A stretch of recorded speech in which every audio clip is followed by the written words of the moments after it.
Bien, pues a continuación os presentaré este tema del curso titulado Preprocesamiento de datos, orientado al análisis y la minería de datos, que es en lo que estamos, que es el segundo tema de nuestro curso.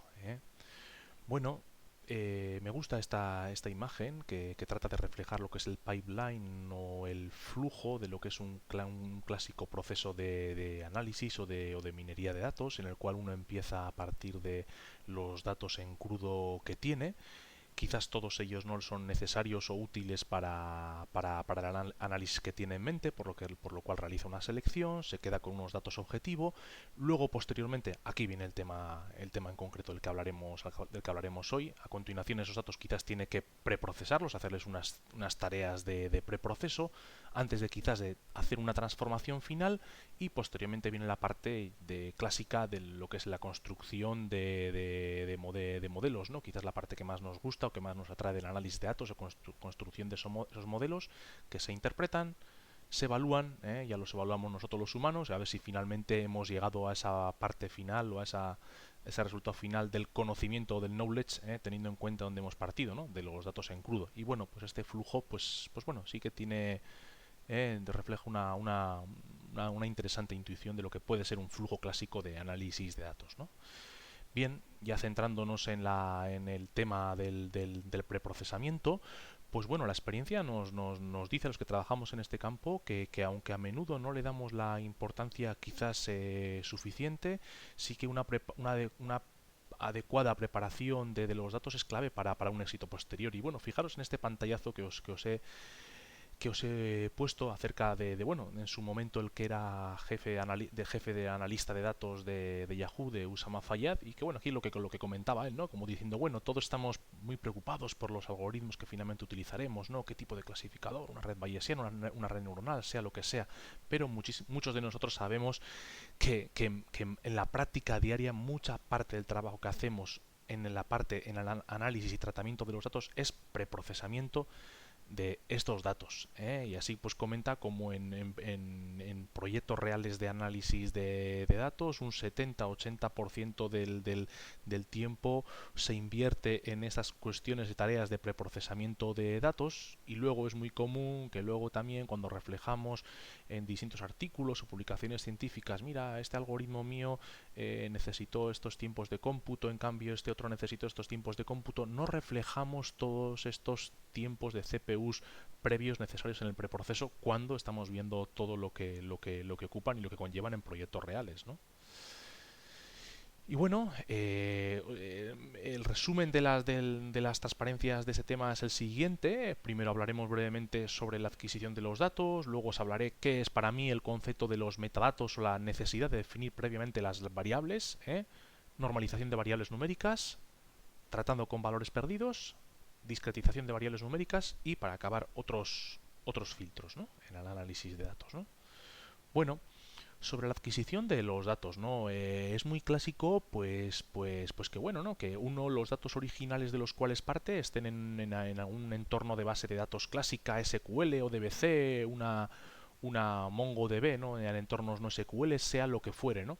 Algunos softwares de análisis de datos ya son capaces de trabajar directamente sobre estos entornos más complejos, ¿no? Más ricos de bases de datos.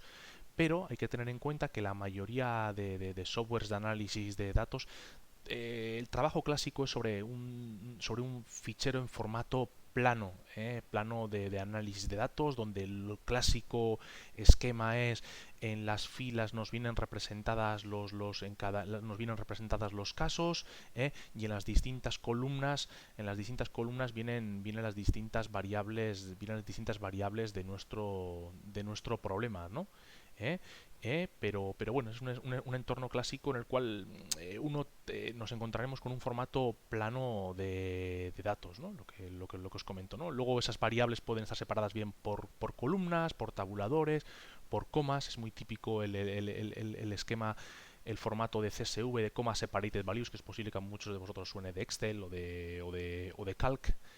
Pero bueno, que es muy clásico este formato plano de datos, filas, casos, columnas, variables, siendo muy típico también que si estamos en un programa de clasificación supervisada, la última de las columnas sea la variable clase que queremos predecir. Pero bueno, eso ya vendrá más adelante.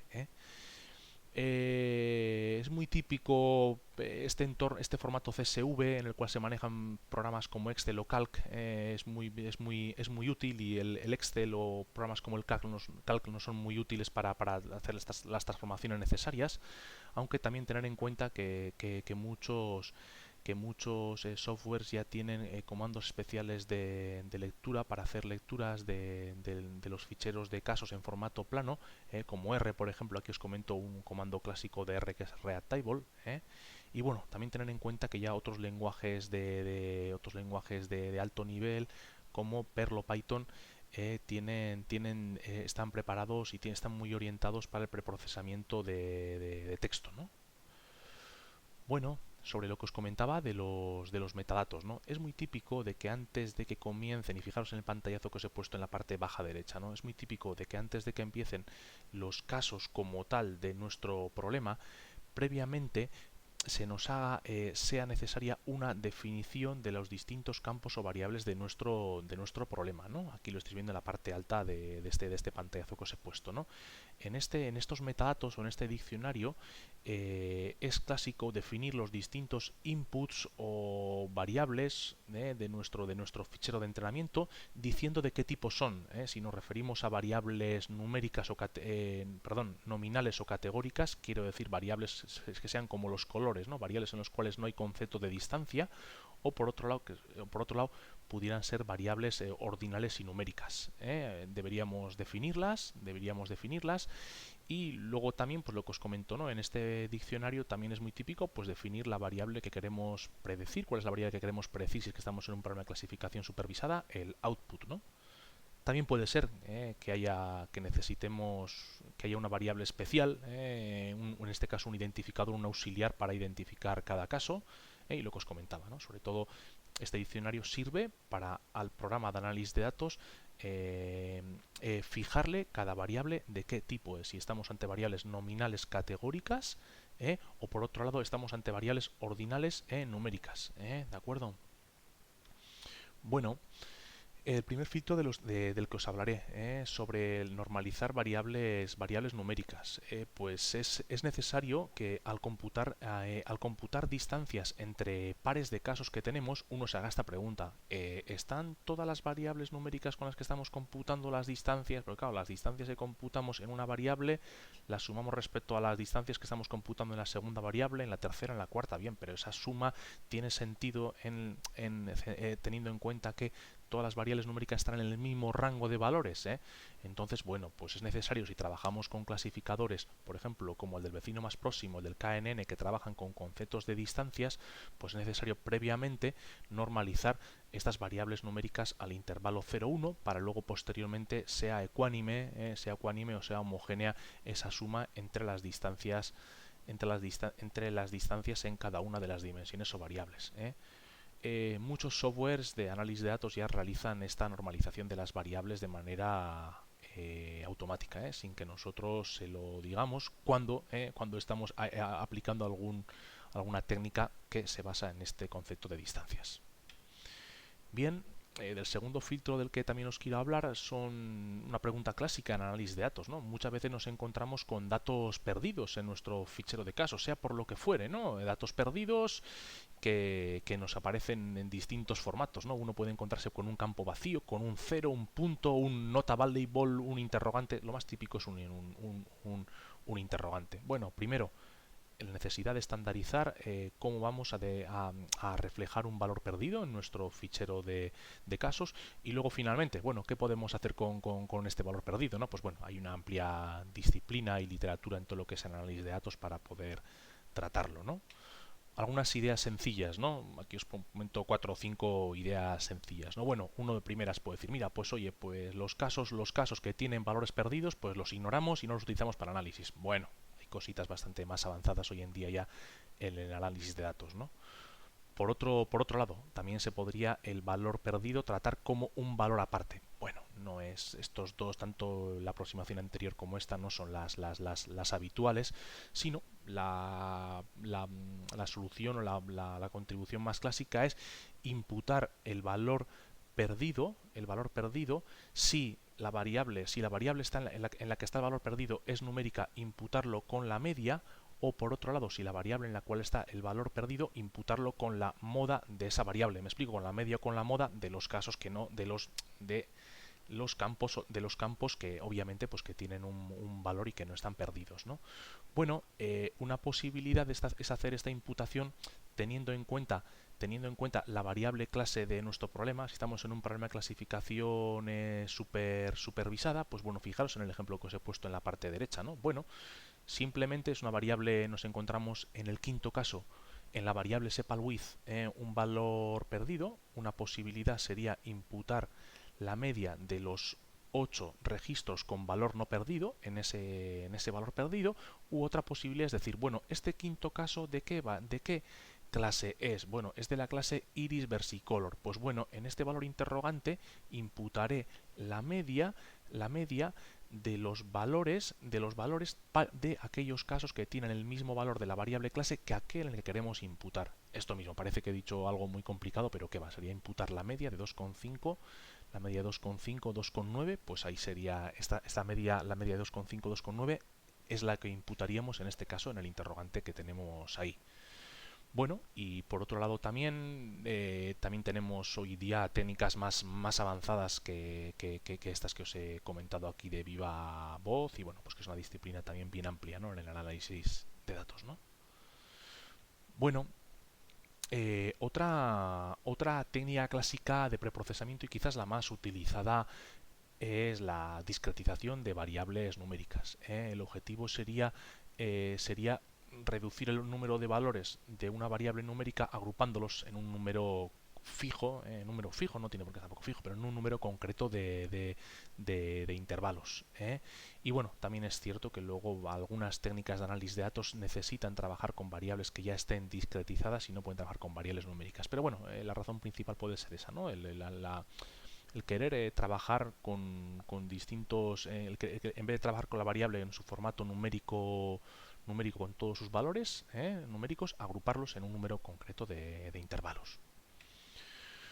Bueno, discretizar una variable numérica no sale gratis, entre comillas no sale gratis, de que bueno, los resultados pueden ser luego mejores o pueden ser peores, pero los efectos no son nulos. Por ejemplo, si uno trabajase con un clasificador KNN del vecino más próximo, si una variable numérica decide no discretizarla, tiene que tener en cuenta que la distancia con la cual trabajará el clasificador será una distancia euclídea. Pero si la variable ya la discretizamos, pasa de un estado ordinal pasa de un estado ordinal a un estado nominal. En el momento que se discretiza, uno ya no puede hablar de distancias entre los valores en un formato clásico. Me explico, la variable está en continuo, 4 menos 2 pues es igual a 2, 5 menos 3 es igual a 2, de acuerdo, pero en el momento que discretizamos la variable ya toma unos valores en unos rangos fijos, toma los valores A, B, C o D, o rojo, blanco, verde, y ahí ya cuál es la distancia entre B o C o cuál es la distancia entre rojo y verde no es tan trivial. Quiero decir, una vez de que una variable se discretiza, si queremos tomar distancias entre distintos valores, esto es, uno ya tiene que trabajar con distancias del estilo overlap. Quiero decir, ¿cuál es la distancia entre el valor discretizado A y el valor discretizado A? Pues obviamente 0, pero ¿cuál es la distancia entre el valor discretizado A y el B? 1, y entre el B y el C también 1. O somos iguales o somos diferentes, 0 o 1. Ojo, no es gratis, discretizar la variable. Y por otro lado, pues si uno también trabajase con un clasificador, por ejemplo, un clasificador bayesiano que trabaja con distribuciones de probabilidad, pues bueno, si una variable numérica decidimos no discretizarla, pues bueno, necesitaremos asumir una función de densidad concreta, sea gaussiana, sea lo que fuere, para esa variable numérica. Pero si decidimos discretizarla, ya tenemos que empezar a trabajar con probabilidades multinomiales para esa variable concreta, y obviamente pues no es lo mismo trabajar con las funciones de densidad o con probabilidades multinomiales. Bueno, tipos de discretización. Bueno, puede haber discretizaciones que sean supervisadas o no supervisadas, en el sentido de que tengamos en cuenta la variable clase para fijar esos intervalos cuando estamos en un problema de clasificación supervisada. La discretización también puede ser estática o dinámica, en el sentido de que estática, de que discretizamos primero una variable, luego otra, luego otra, luego otra, o tratamos de buscar una buena combinación de intervalos o de discretizaciones para todas las variables de manera simultánea. Y bueno, y otra posibilidad es pues que bueno, la discretización sea local o global. En este sentido, bueno, discretizo o no todas las variables, ¿no? Bueno, hay un problema, hay una decisión clásica, ¿no? En la discretización, ¿no? ¿En cuántos números de intervalos discretizaremos nuestra variable? Algunos métodos de discretización, como veremos posteriormente, exigen al usuario que fije de antemano el número de intervalos. Y uno dirá, pues bueno, oye, pues a mí me interesa, uno puede pensar, bueno, pues cuantos más intervalos, pues mejor, ¿no? Ojo, con un alto número de intervalos es cierto que uno como que se trata de retener la mayor parte de la información original, pero hay que tener en cuenta que de esta manera, con un alto número de intervalos, tenemos el riesgo de que en algunos intervalos nos quedemos con muy poquitos casos o con poquitos casos y que de esa manera los estadísticos que calculemos en ese intervalo concreto, sí, al final son estadísticos, son probabilidades, pero no es lo mismo calcular un estadístico a partir de pocos casos o de muchos casos. Quiero decir, si en un intervalo me quedo con 10 casos, no es lo mismo que me quede con 100 para calcular un estadístico completo. 3 entre 100 es 0.3, 0.3 periódico, pero también lo es 30 entre 100, y obviamente es bastante más robusto el estadístico que parte de 30 entre 100 que no el de 3 entre 10. Por ese sentido, pues manejarse o disponer de un número suficiente de casos por intervalo, pues es necesario e interesante. En la literatura hay distintas propuestas y variadas para fijar el número de intervalos con el que trabajar, y aquí tenéis algunos, aquí os comento pues un par de posibilidades, ¿no? Bueno, os hablaré de tres tipos de discretización concretos, quizás de los más utilizados hoy en día en la literatura del análisis de datos. Discretización por igual anchura.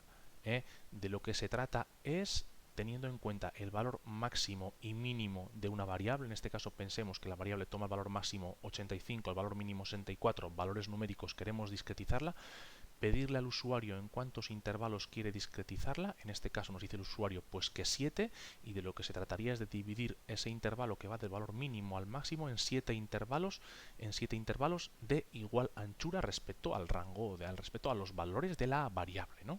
¿De acuerdo? Igual anchura, o que también en inglés se le llama equal width discretization, ¿no? Y bueno, esta discretización puede tener un problema en algunas situaciones en las cuales los valores numéricos estén muy desbalanceados, por ejemplo, hacia un valor concreto.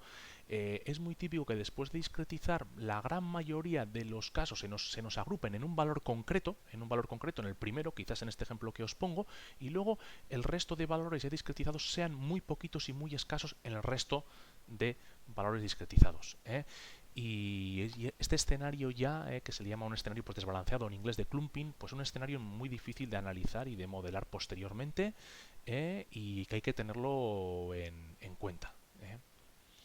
Bueno, el segundo tipo de discretización, también pues muy utilizado en el análisis de datos, la discretización por igual frecuencia, y de lo que se trataría es, previo pidiéndole al usuario en cuántos intervalos quiere dividir la variable. En este caso, imaginar que nos dijese que 4, se trataría de dividir el rango de los valores de la variable de tal manera que haya un número similar de casos en cada uno de esos intervalos, en cada uno de esos 4 intervalos que nos ha pedido el usuario, como comento, un número aproximado de casos.